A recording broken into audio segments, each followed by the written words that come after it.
the Hubbard Brook Research Foundation. Got it. And I just wanted to thank you for joining us today for this latest event co-hosted by the Emerging Climate Leaders Collaborative, or ECLC. And I'll tell you a little bit more about EC in just a sec, but first a few quick tips and requests for the meeting.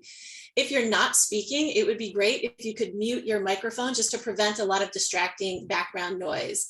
And also, I think Sue put a note in the chat that if you have questions, you should feel free to type those into the chat at any time. One of our student moderators, Alan Rubio, will be pulling questions from the chat toward the end of the meeting. Okay, so back to ECLC and who we are. We are a partnership of the Hubbard Brook Research Foundation, League of Conservation Voters, Revers Center for Energy Sustainability and Innovation at the Tuck School of Business at Dartmouth, and Sustainable Futures Consulting. And basically, we're a bunch of friends and colleagues who coordinate youth-led dialogue events that are designed to elevate topical and timely environmental issues through conversations with scientists, lawmakers, corporate sustainability officers, land and resource managers, and of course, the youth advocates themselves. And so in my day-to-day work, I do outreach and communication in support of the long-term forest ecosystem study at Hubbard Brook, which is in the White Mountains. And over the years, I've spent a lot of time listening to foresters and land managers, and I've certainly heard a lot about how our declining forest products industry has been negatively affecting our economy and culture in New Hampshire and all across the Northern Forest region, basically our way of life. And I started thinking, now that we know that federal funding is becoming available to address the affordable housing crisis in our region, why not take the same opportunity to invest in our forest products industry? And so basically, if we build new housing using cutting edge clean energy technology and regionally sourced wood products, so these are wood that's harvested in a way that maintains and may even promote forest carbon sequestration, carbon stocking on the land, we can do a bunch of things all at the same time. We can fight climate change, we can create green jobs, we can kickstart our economy, and it just seems like a win-win with value all around. And I think we all have a hunch that COVID and COVID migration is really just a preview of the climate migration that we're already starting to see. So why not take this opportunity to meet the housing demand by also investing in climate smart infrastructure? And I think, of course, we all know that in order to get this right, we're going to need to marshal the latest forest, energy, and climate science, not to mention our cross-sector collaborations. But we have, and I think this is really good news, the knowledge and the partner networks in place and ready to go. To me, the first step is having the conversation, and that's what we're here to do today. And with that, I am so pleased to welcome U.S. Congresswoman Ann Kuster from New Hampshire's 2nd District. Congresswoman Kuster is a leader who knows how to put science to work for solutions. And I can't wait to hear her policy highlight at this interesting and what I think very hopeful intersection of important topics. Congresswoman Kuster, the floor is yours. Great. Well, thank you so much. Wonderful to be with you all. I'm super, super excited about this win-win-win proposition. And I'm particularly excited that you are creating both the knowledge base, but also equally importantly in my world, the political will to get this done and have smart, sustainable solutions that can impact our housing crisis, that can strengthen our economy, and that can preserve our forests for carbon sequestration. So win, win, win, win, win. I'm excited about it. We need access to quality, affordable housing. And I should say, I've just been at a ribbon cutting this morning of a New Hampshire business adding 800 jobs in Manchester. I know Fidelity is adding 1,200 jobs in Merrimack. And lots of small businesses are thriving and doing well. Our nonprofit community is growing. Our environmental community is growing. So the need for access to quality, affordable housing is really, really important. And there's an intersection that we need to plan for and take advantage of with combating climate change. Today's conversation is a great opportunity to explore what we're doing at both the state and federal level to tackle these challenges.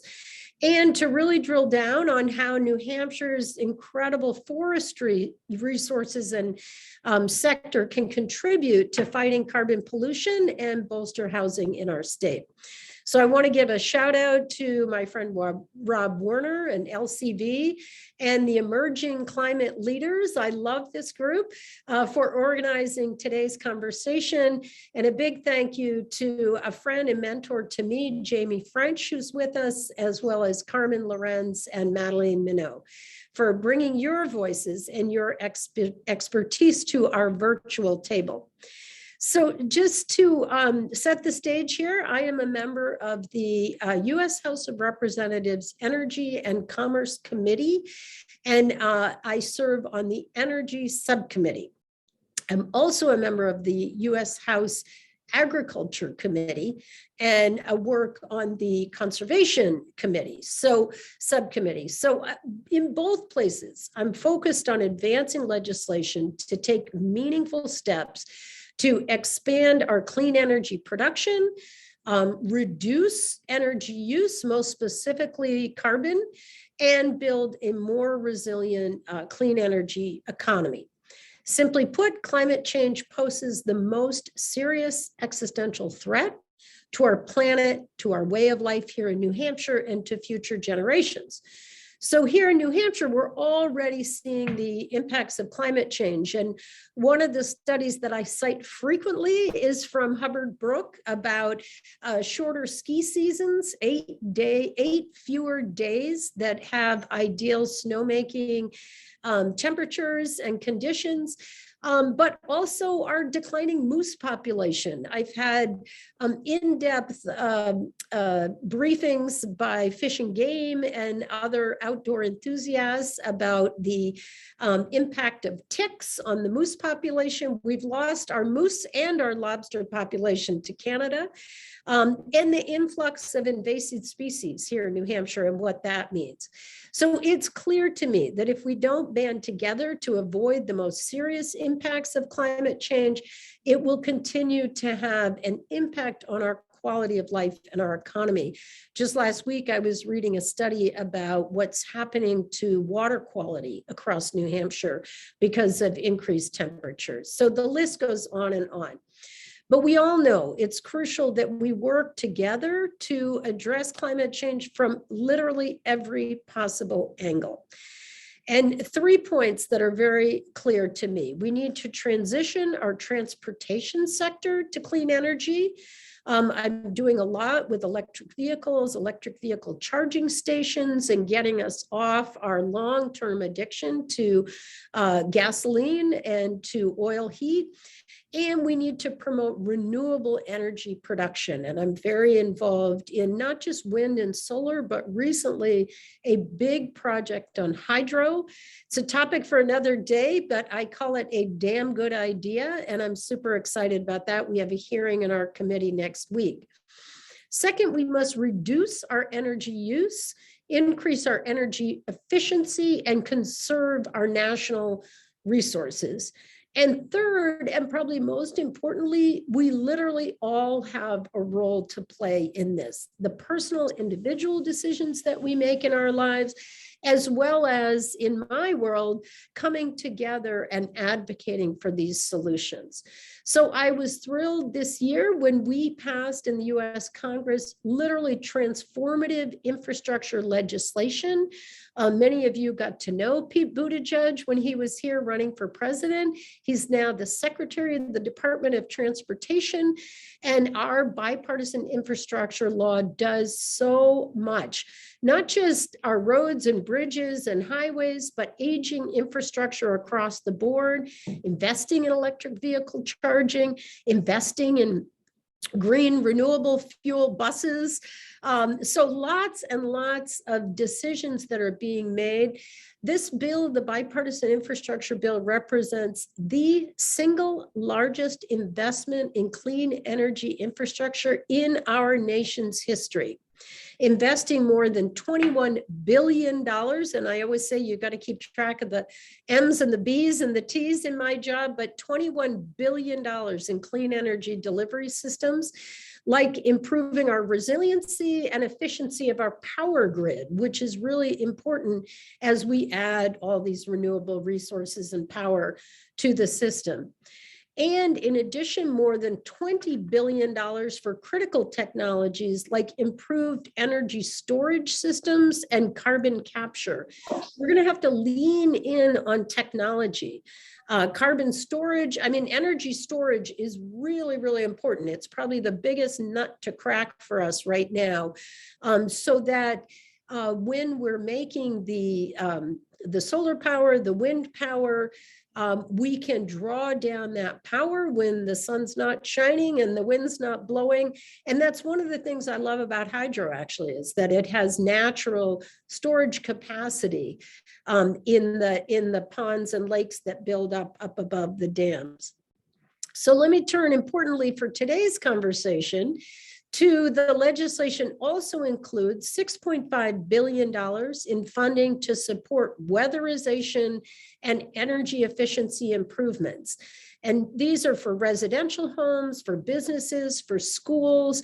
I've seen terrific projects in town halls and public buildings. And it also includes billions in additional funding for the Weatherization Assistance Program called WAP, lowering home energy costs for our lower income families in New Hampshire.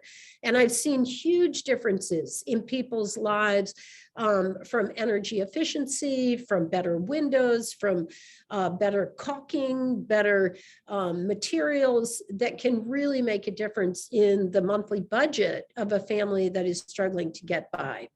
Increasing energy efficiency is a crucial part of the equation. And again, not just good for the environment, but really important, good for people's pocketbooks. And I look for those win-win-win opportunities. As households begin benefiting from the real life savings of these energy efficiency dollars, it's going to encourage more families and more builders to increase the efficiency of homes and buildings. And buyers of real estate are going to be smart consumers and will be asking about the energy efficiency of the homes. We need to build upon these investments and work to encourage the construction of energy efficient, clean housing and promote the renovation of our aging housing stock. And I'm very focused on this. I've been working with nonprofits, with builders all over the state, and I've just even recently, post-COVID, have been visiting brand new housing stock in Pennacook, in Claremont, up north in Littleton. A lot of communities, Bethlehem, are working on big projects. Claremont, it was a huge project on the river using old mill buildings. But I also want to be sure that we're talking about our aging housing stock, because we have lots and lots and lots of wood framed homes across the state, double deckers, individual residential homes that could use sprucing up and energy efficiency, and the value will be there. The real estate boom right now, that the value of our housing is going up dramatically. Even within the last month, we're over $400,000 for the average price of a home in the state of New Hampshire. And so let's bring some of that aging housing stock back onto the market and give young people a chance to own a home, a do-it-yourself fixer-upper. That's how my husband Brad and I started. So everywhere I go across my district in the state, I hear about the challenge of the housing shortage, the impact it's having on our workforce, and the lives of families who struggle to find affordable quality housing. But I consider this challenge an opportunity, and I urge you to think of it that way. We can focus on developing and expanding access to housing in a way that benefits both our environment and our communities. We can put more energy and attention into our housing stock that's been neglected for far too long. We've made incredible progress over the past year, but there's more that we can do. And I remain hopeful that the Senate will make progress on the transformative climate legislation that's already passed in the House. And I'll talk through a few of those provisions as well. The House passed legislation includes an additional $500 $655 billion over 10 years for climate and clean energy initiatives. Hydropower, as I've mentioned, will play a critical role as we transition to clean energy economy. And I've introduced a bill that's coming up on the 12th of May in our committee. It's a bipartisan bill to improve dam safety, increase hydropower production, reduce carbon emissions, remove outdated dams, and conserve and protect and improve, enhance the health of our river ecosystems. It's a win-win-win, and as I say, I call it a damn good idea. I'd like to take a moment to discuss one other upcoming opportunity that sometimes can fly under the radar. I mentioned I'm a member of the House Agriculture Committee, and I'm very excited that next year, 2023, we will have our once every 5-year farm bill. So we're beginning to draft already provisions for the 5-year farm bill. I've been involved in 2 farm bills already in my 10 years in Congress, and this will be the 3rd. The Farm Bill makes a wide range of investments, and they really have a significant impact here in the Granite State, particularly in our rural communities. So we support sustainable and local agriculture in the Farm Bill. We invest in our rural communities and promote economic development. We provide nutrition benefits for families in need. And we fund numerous programs that contribute to energy efficiency, conservation of land and water resources, and land management. And the Farm Bill provides an opportunity to promote our state's forestry industry. And I look forward to once again working with Jamie French and others to push provisions in the Farm Bill to encourage the use of local wood products in construction, to promote the benefits of carbon storage in those wood products, and to encourage sustainable and responsible forestry. The Farm Bill is a huge opportunity, and we cannot let it go to waste. So this is a long, long list of what we're working with. I want to thank you all for being with us today. Everyone joining this event is part of the solution, and I look forward to working with all of you to combat climate change and build a more resilient, equitable, fair future for our state and our nation. And with that, I will turn it over to Rob. Well, thanks, Congresswoman. I'm actually going to turn it over to Bee Burak. I hope you have time. Oh, hey, Bee. I need to go on to your day, but here's Bee. Thank you. Yeah, thanks, Rob. And thank you so much for being with us today, Congresswoman Custer. Great to see you again. Thank you for your advocacy. Thank you. Well, thank you. Speaking of emerging climate leaders. Yes, that is the goal for today. And yes, thank you again for your remarks. I love what you were saying about the win-win-win. That's absolutely what we're trying to talk about today. So just a little bit of background on me for everyone. I'm a freshman at Dartmouth College. I'm studying government and sustainability and policy and sort of how all of that intersects. And of course, I'm from New Hampshire, actually from Congresswoman Custer's town of Hopkinton. So very aware of the housing crisis that we have here today. And I was hoping, Congresswoman, if you have some time for just a few more questions, would that be all right? Yeah, I do. I have about 5 minutes. Perfect. So I wanted to start by asking you about, in some of the committees that you mentioned that you're on, agriculture and energy, about the conversations that you've had across the aisle with other members of Congress. In New Hampshire, we have the SB 400 Community Toolbox Housing Bill that just passed the Senate with bipartisan support. So we're seeing some bipartisan support for affordable housing issues. Are you seeing that at the federal level? And sort of how does that change when you bring sustainability and climate concerns into the mix? Yeah, I think it's a really, really important point, B. And first of all, just a shout out to the young people on this call. I was thinking of this, I think this year, it's got to be right around here, is the 50th anniversary of Earth Day. And I've told you this story before, but I first became a climate advocate at Runlet Junior High School in Concord, New Hampshire. For the first Earth Day, we used to go literally pick up trash on the side of the road my staff can't believe me when I say there was trash all along the highways, the roads all over New Hampshire.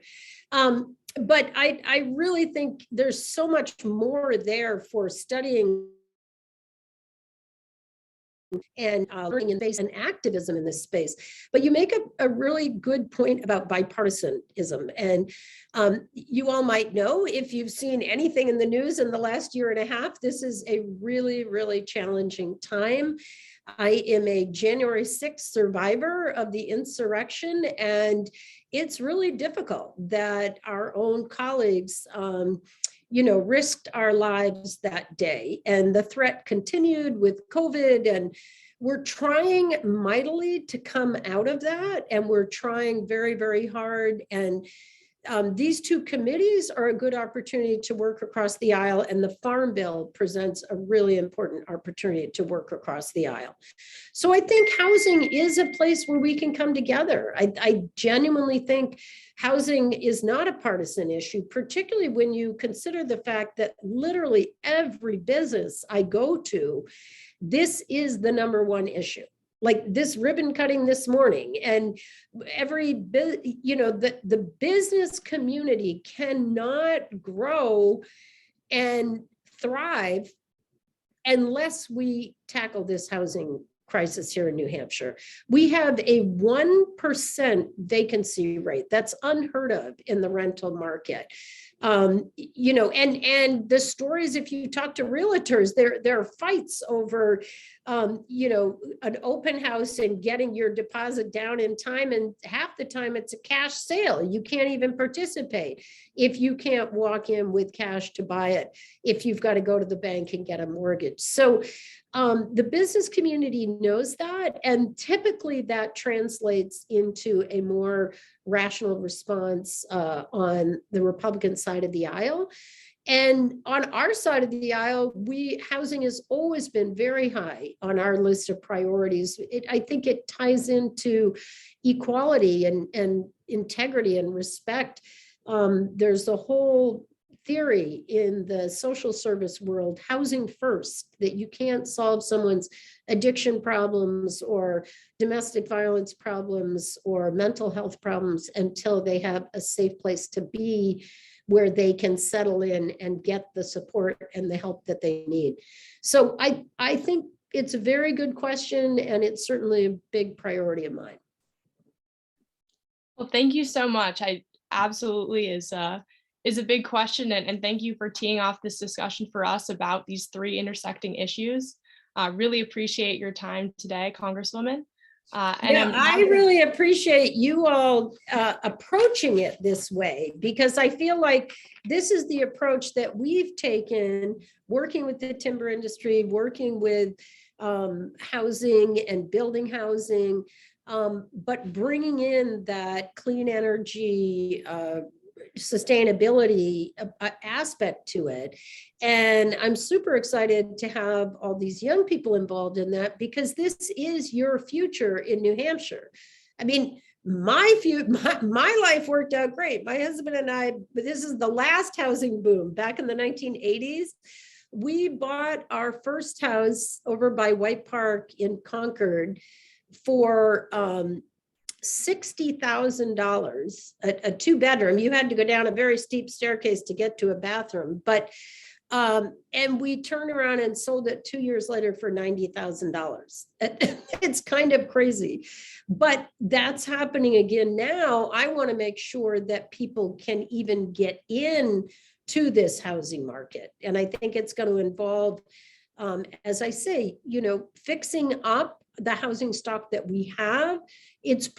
People are probably going to be living in less square footage, but that's fine. People all over the world, and certainly in urban areas, work in less square footage, live in less square footage than what I grew up with here in New Hampshire.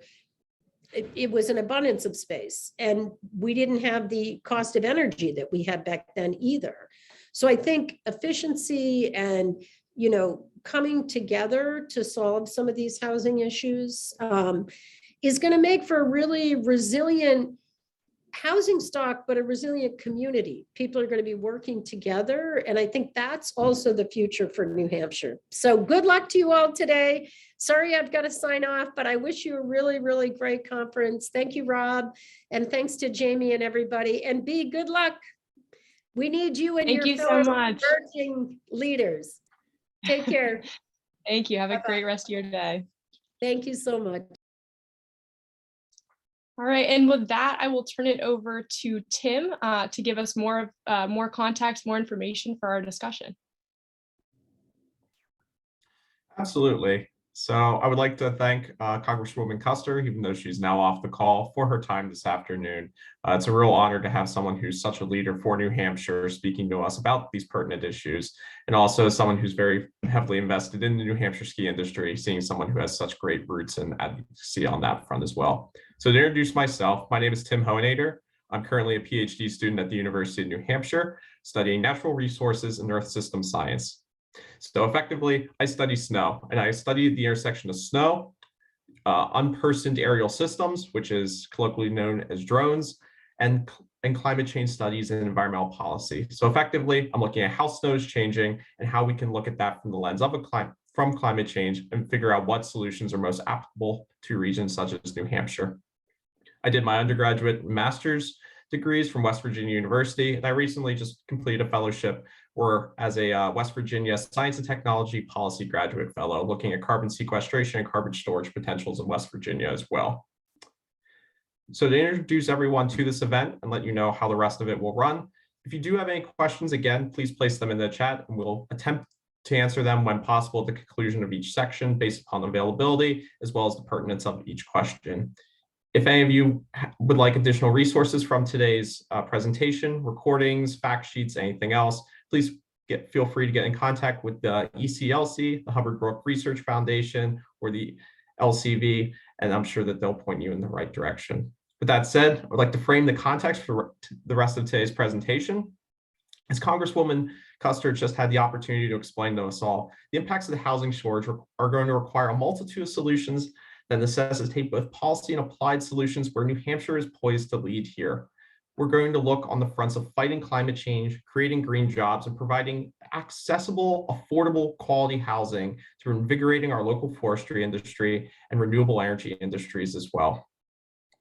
The realities of climate change and the future of the climate profiles of New England, New Hampshire, and the surrounding areas that we all inhabit in are specifically have forced us to recognize and reckon with how building and affirming partnerships across industries, across political lines, and across different diversity lines is a critical step in making sure that we generate impact and making sure we have equitable climate solutions.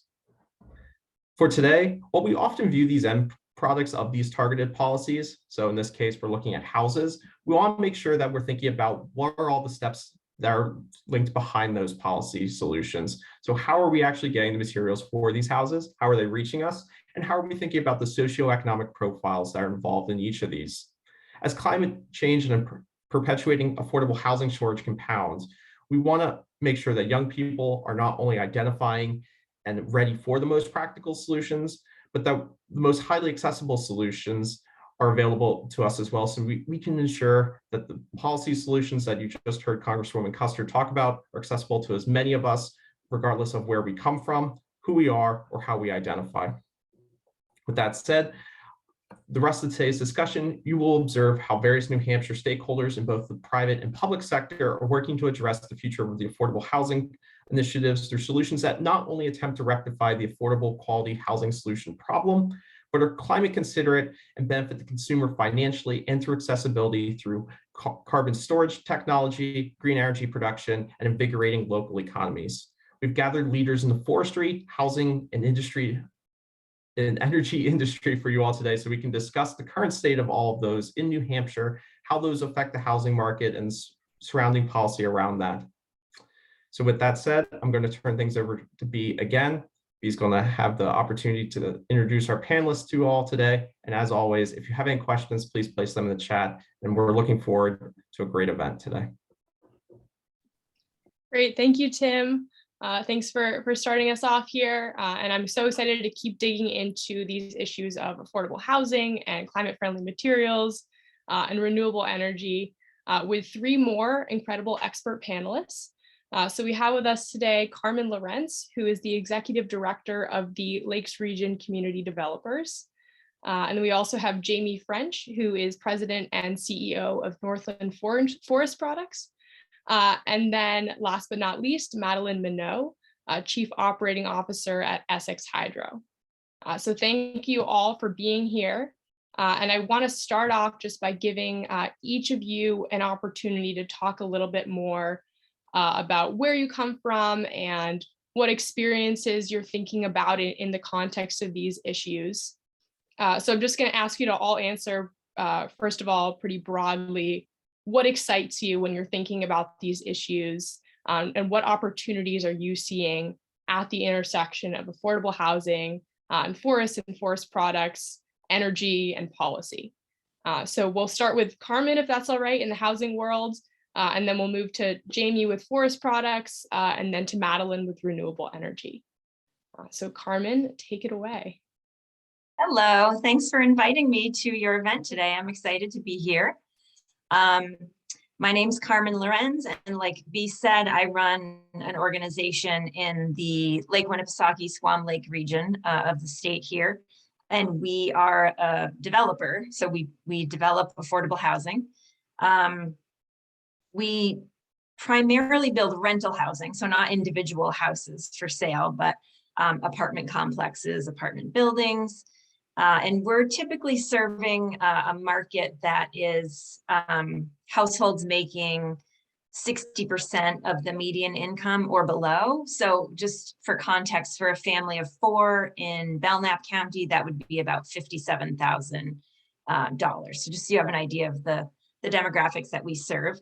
Most of our households are, essential workers or seniors who are retired and living on fixed incomes. I really appreciated some of Congresswoman Custer's comments about the housing crisis. And I can say as a developer, we're in a moment that is really crazy right now, because we're dealing on the ground with, a lot of money being pushed into the system and a dwindling supply of labor and all sorts of supply chain issues when it comes to physical materials. So the cost of producing housing it's just going up so quickly. It's kind of horrifying. It's kind of scary. So that's what we're dealing with on the ground. So I was thinking a lot about that as I was listening to everybody else talk.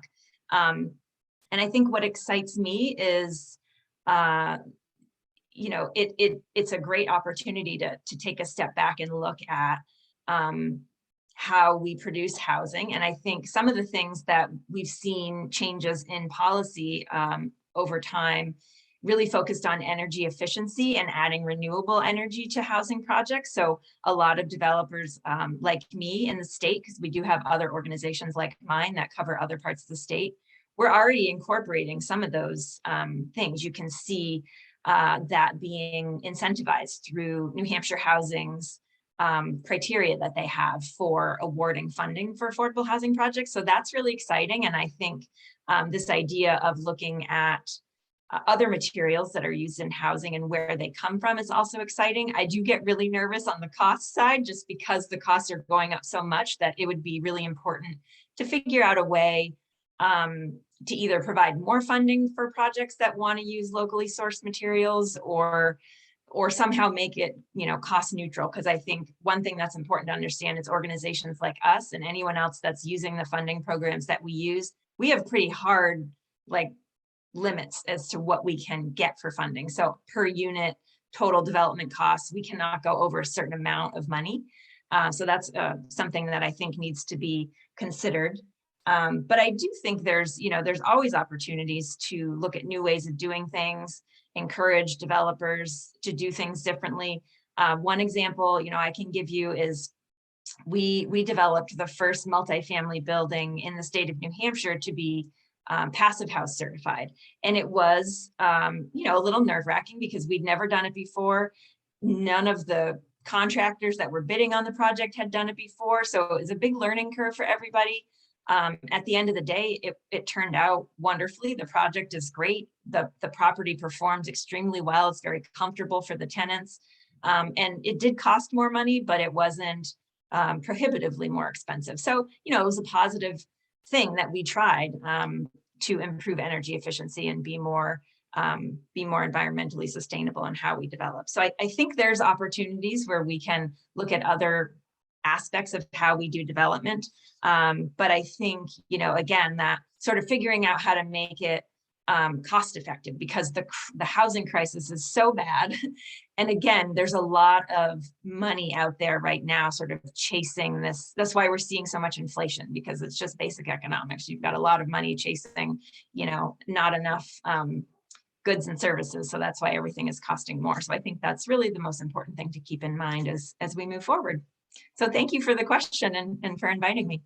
All right, thank you so much, Carmen. And I definitely hope that we get to talk more about funding and how we can make affordable housing sustainable without being cost prohibitive. So thank you for bringing that up. And so I'll now go to Jamie to tell us about, from the forestry perspective and forest products perspective, what you're thinking about. What are the opportunities you're seeing here? Okay, great, thanks. You guys have stirred up a dialogue that could last all the rest of the day instead of trying to squeak it in into this very short time frame. So I think we have to stay up at 25,000 feet or so. I think our family has a bit of land here and there in New Hampshire, including some that backs up to your property, and there's a working forest in Hopkinton of a few thousand acres and a little sawmill. So I wear multiple hats. I'm in the industry, obviously, but I've spent most of my life also in the environmental world. Chaired the Forest Society, just finished chairing the Land Trust Alliance in DC, and I'm now chair of the American Forest Foundation, which manages all the tree farms in America.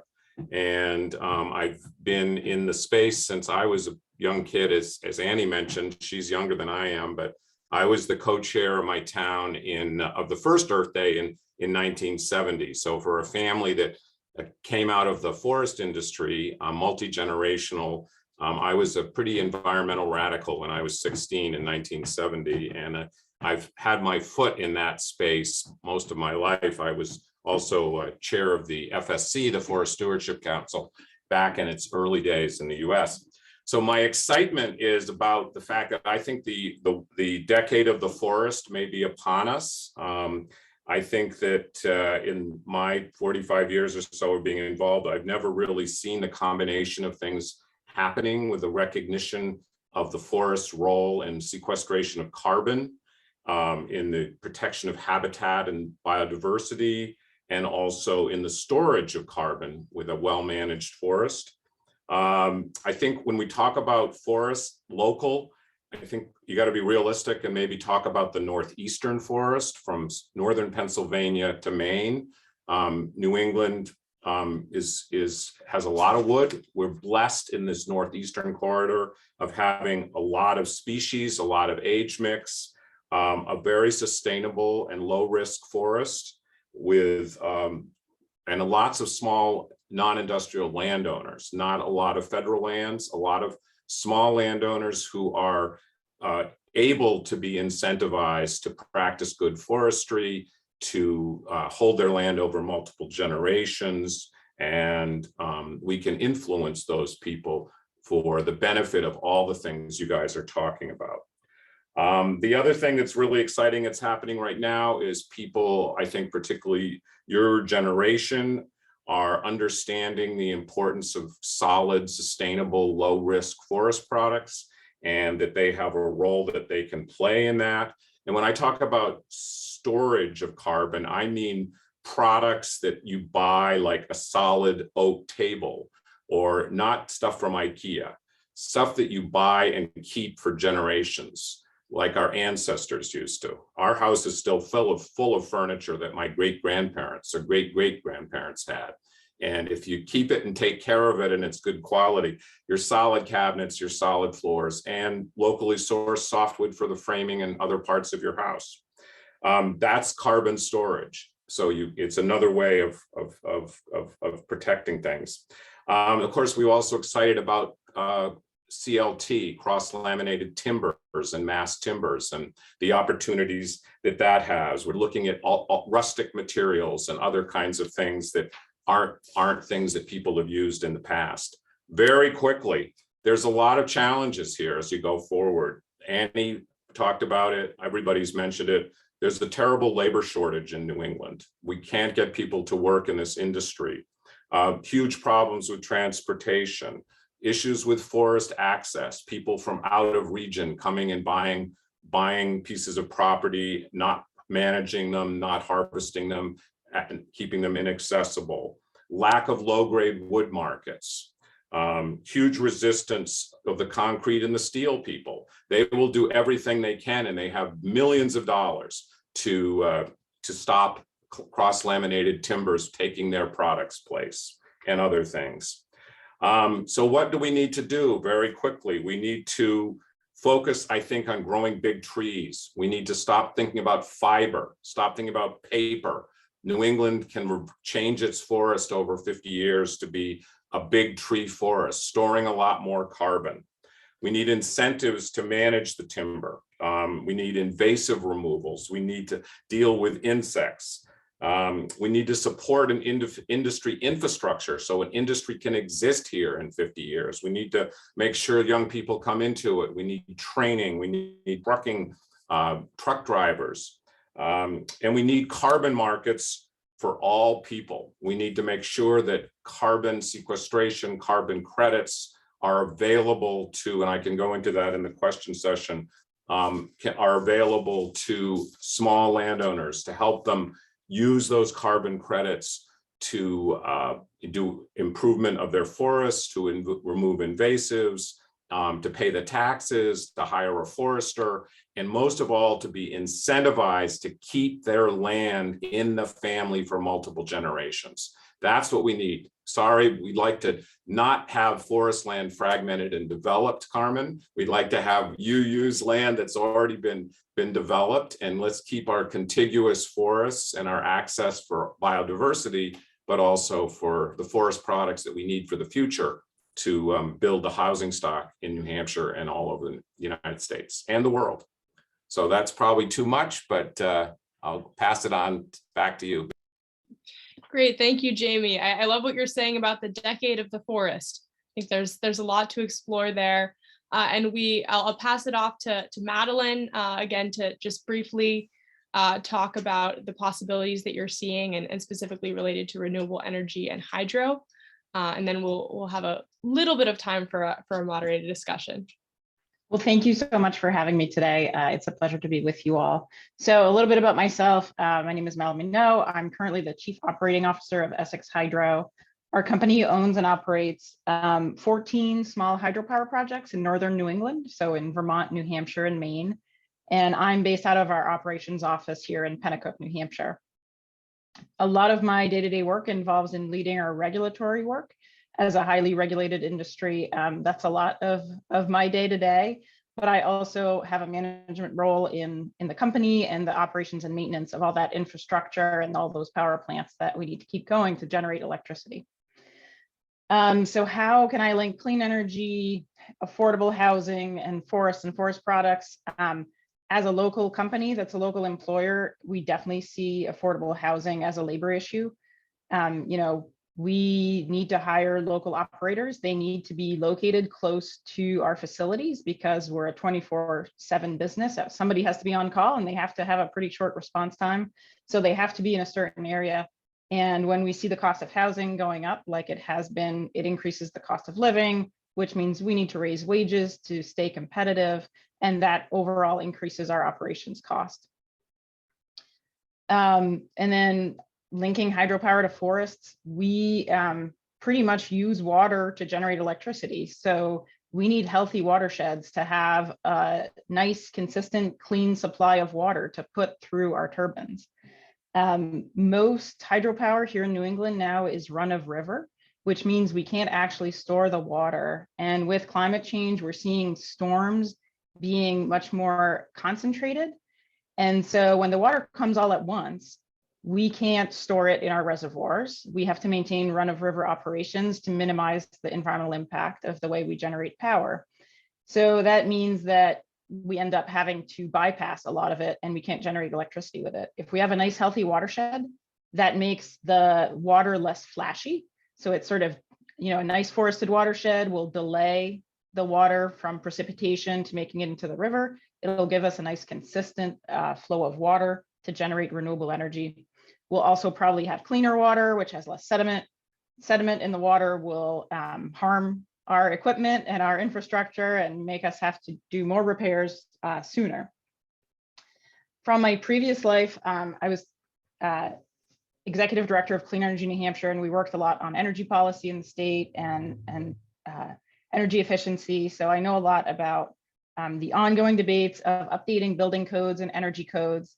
And there was always this tension between keeping the housing affordable right off the bat versus making an investment that may make the housing unit a little more expensive, but it'll make the cost of operating it much less over the long run. And it always seemed really short-sighted to me to not consider the whole cost of living in a unit of housing, because you're not just paying rent or your mortgage, you're paying your utility bills every single month. And really for the person that lives there, the all-in cost is what matters. And so from my perspective, it makes a ton of sense that if you're going to be building new housing, to look at anything related to efficiency you can do and renewable energy right off the bat.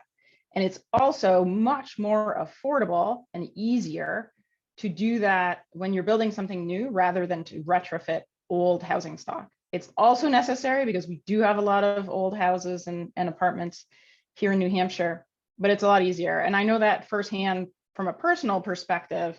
My house in Concord is almost 100 years old. And since my family's bought it, we've been working on making it more sustainable. And so for us, that's meant retrofitting a really old house, first doing an energy audit and improving the insulation and the efficiency in the home. And then the next big challenge was heating. Here in New England, decarbonizing heating is a big challenge. And so for us, that meant the house had an oil boiler with steam radiators. And we wanted to get rid of the oil. So that's meant installing heat pumps. And then this winter, installing a modern high efficiency wood pellet stove. And I cannot speak highly enough of how nice that pellet stove is and how good it feels to be using local wood pellets, which we know comes from local forests. And I know it helps create a market for that low grade wood here in New Hampshire. So that's my story. Thank you so much, Madeline. I can also speak to wood pellet stoves because we have one at my house actually. And it's definitely nice in the winter and very warm and fun to sit by as well as an added bonus. So I wanted to pick up on two of the things that you mentioned. You mentioned that, difficulty with, startup funding and sort of trying to balance between an investment up front and then living costs later on. And then also thinking back to, I heard Jamie say time and again, incentives. So thinking about how we can address this affordable housing crisis while bringing in sustainability and bringing in clean energy, but not doing it in a way that's going to prohibit people from actually taking the initiative and building new housing. So I want to go back to, I think, Carmen first. And we don't have a ton of time, so just sort of a brief take on this before we move into the panel or the audience chat discussion. But what's your take? Where do you sort of fall on the continuum from wanting to incentivize people to, when they're building affordable housing, incorporate local materials and incorporate clean energy, and having that be more of a requirement, having that be something that is essential to incorporate when building new housing? Yeah, that's a great question. On the energy efficiency side and renewables, New Hampshire already does encourage affordable housing developers to incorporate those. So I think we've made a lot of progress there, and that's great because if you are incorporating that into your project, you'll get extra points when your project is being scored by New Hampshire Housing Finance Authority. And I think, I like the incentivizing rather than requiring, because if you require it, I guarantee you what you would end up in is a situation where it's not going to be built because you require a certain standard. And then I put a package together, I put it out to bid, bid comes in, 40% higher than the money that I have. So we somehow have to make sure that the funding that's being allocated will cover the cost of doing whatever is required. So I think that's why they incentivize this stuff instead. But I mean, funding for affordable housing in New Hampshire is extremely limited and extremely competitive. So the best projects, are the ones that get funded. So usually they're the ones that are incorporating these kinds of things into their project already, but we haven't had the discussion about the sourcing of the materials. We've only really focused to date on energy efficiency and the renewable energy piece. One of the things that I think Annie was on, I think she would say that we've talked about is just like the solar industry have the tax credits that were available for to help the cost. If we recognize that locally solid, particularly solid products locally produced, and local has to be defined as probably New England and New York State, or into, it can't just be local down the street in New Hampshire, because it's not produced in the products that people are looking for are not competitively produced. But if we had like tax credit of incentives for housing, maybe it could be income-based tax credits that would be probably federal funding that came through the state that incentivized people to use those products and helped cover some of the costs. Many of you may have put on solar as I did, and it was, those credits really made a difference in the decision about going solar, particularly when I did it for with batteries as a backup instead of using a generator. That made the difference for me in making that decision. So I think there are some policy things and potentially part of the Farm Bill, to go right back to what Annie was talking about. And we are really lucky to have her on the Ag Committee and her knowledge of forest stuff, as well as the affordable housing issues. But I think we'd love to slip into the Farm Bill, get into the Farm Bill, some of those types of incentives that encourage both housing developers and individuals to use at least northeastern US sourced or regionally sourced wood products of a variety for their projects. Yeah, I'll Yeah. say there are some incentives available that sometimes it's hard to know about all these programs and put all the pieces together, but we have New Hampshire Saves, which there was a serious threat to our energy efficiency programs, but luckily now we seem to have found maybe a happy medium and a path forward. So those are still there. That exists for either retrofits or new construction. There are some really interesting things in the mix where Unitil has a rate case pending currently where they've proposed rebate for EV chargers, which would be really exciting for their customers. And there's the federal tax credits. There's also a state rebate that's available for either solar or centralized wood pellet heating and things like that. So there are some incentives out there. I think there's a great need. Some of those programs, especially at the state level, run out of funding partway through the year because there's so much more demand than supply. So supporting those programs, I think, is definitely really important. It's going to be really important that we politically push our demand and interest in these types of programs to our political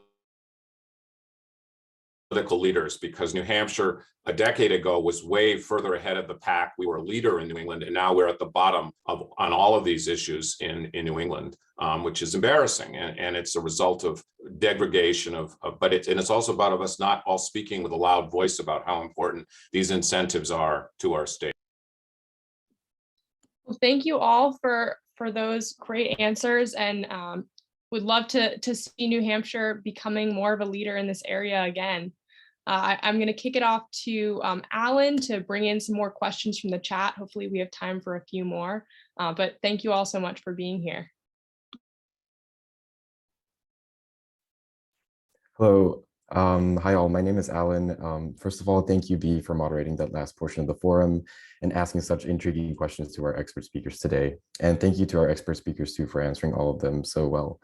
And judging by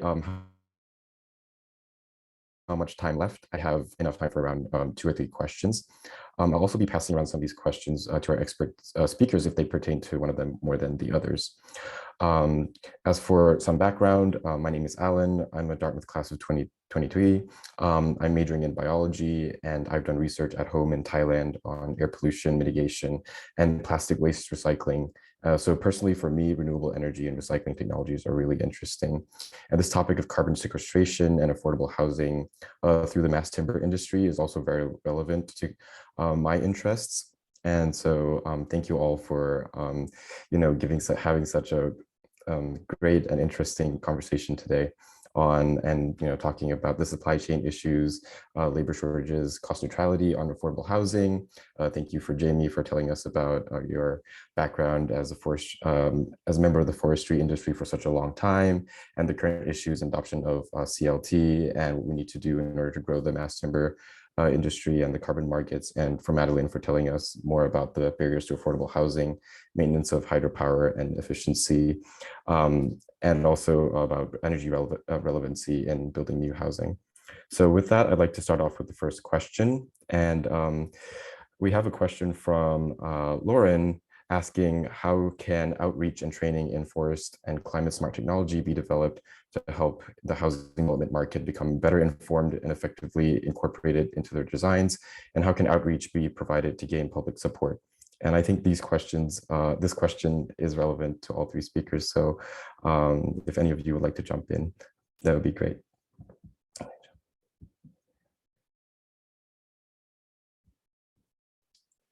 Don't all jump at once, right? I mean, I can only speak for our organization, but as a nonprofit developer, we're very committed to learning about new technologies and new things that we can incorporate into our projects. So, we're a chartered member of NeighborWorks America, which is a national network of about 250 housing and community development organizations, and they do a lot of training and continuing education for the developers and for all of our staff. So that might be one thing to look at, is how they can deploy some training around that. And then, yeah, that's sort of the first idea that I had, because they touch so many organizations throughout the country. I think sadly, one of the problems with the forest industry is it's very fragmented, and there aren't great vehicles to help pull people together. I think if there was a specific, again, I throw it back out to you, having some kind of an informational session or a panel conversation would bring some key people together around this issue for Northern New England, particularly. Maybe the Northern Forest Center could be a leader in that. They're very interested in this intersection of housing, affordable housing. They've done some great work in Maine and also in Lancaster, New Hampshire. And the New England Forestry Foundation also very involved with mass timber work and CLT, and perhaps just getting the word out and getting some of the different people in the forest sector to talk with each other might help get some of this thing re-sparked again in New Hampshire. There was a lot of this going on back in the days when the FSC, assumably everybody knows about what Forest Stewardship Council is, was started 25 years ago. We talked about, do you know where your wood comes from? That was one of the themes, believe it or not, circa 1995 or something, when I was on that committee. And so I think we need to go back and sort of dust off some of that stuff and get the new generations engaged with the whole conversation around asking those questions. The same things you ask about food and the supply chain of your food, you need to ask about your forest products, your kitchen cabinets, your flooring. We need to help get information out to do not buy quote unquote Brazilian cherry. It's a tropical timber that is whatever. Do not buy ipe for your deck. Most of it is illegally harvested. These are big questions that are not being talked about at all. Thank you for your answers. And Mr. Jamie, I can totally relate to that in terms of recycling as well. The industry is so fragmented, at least in Thailand, and no one knows where the trash is going. So definitely more conversation and more cohesion in these industries will definitely help. A second question that I'd like to ask from Anthea, directed towards Carmen, what would incentivize the use of regionally sourced climate smart wood products in your housing development projects? And how would the criteria work to your advantage? Well, the biggest funding source that we use in our housing projects is the low-income housing tax credit. So I think that's where, if you're looking at adding some incentives for whatever, that would be a good place to look. New Hampshire Housing Finance Authority, they create it's called the Qualified Allocation Plan every 2 years, and they spell out the scoring criteria, how you can, the basic threshold criteria you need to meet, and then the other scoring criteria they use that kind of can help your project get put at the top of the list. But again, I mean, my real gut feeling is, unless we can figure out a way to, cost neutral, it would be really hard for develop. I can say like, yes, I'm going to use all New England source wood products, and then I get the funding, and then I go out to bid, and then the bids come back so much higher that I can't do the project. So that doesn't do anybody any good.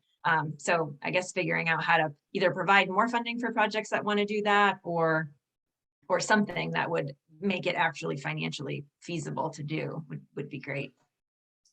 Thank you. And I'm going to go a little bit over time here because I think Sue's question from earlier is also relevant to your answer. And Jamie and Madeline, feel free to jump in too.